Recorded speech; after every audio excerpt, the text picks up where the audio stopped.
Zelda 1 established series staple enemies like the bosses. You have no idea how I feel about the... You have no idea. If there's anything that I don't like about Zelda 2, it's probably the enemies. Zelda 1 establishes series staple enemies and bosses like Dodongos, Manhandla, Goma, Gleeok.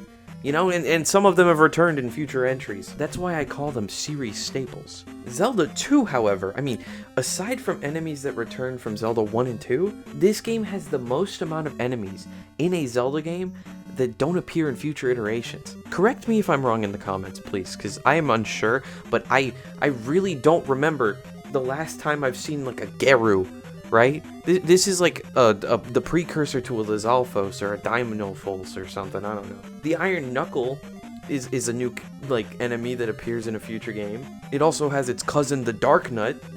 Aside from those two, like, I really don't know, and, like, Geru is pretty much a stretch. Everything else, I don't even know, like...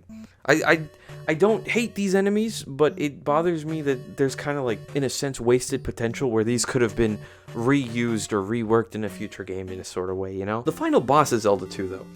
In order to test Link and see if he's worthy of inheriting the Triforce of Courage, he has to go against his own shadow, which was, funny enough, foreshadowed whenever he beat a boss. He was always there, just waiting in the background. Anyways, this is the start of my least favorite debate or explanation in the Zelda fandom, and that's classifying the difference between Shadow Link and Dark Link. Because there's a difference between classifying which links are Shadow Links and which links are Dark Links. If I remember correctly, I don't even think the Zelda wiki acknowledges this as either. I'm pretty sure they just call this Link's Shadow.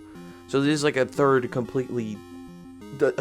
entity. You can tell I'm going off script because I'm getting a little bit passionate here.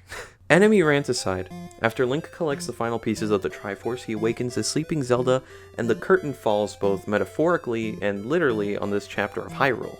Now the developers went and moved on to the origin of the world and legend of the upcoming game, The Legend of Zelda: A Link to the Past.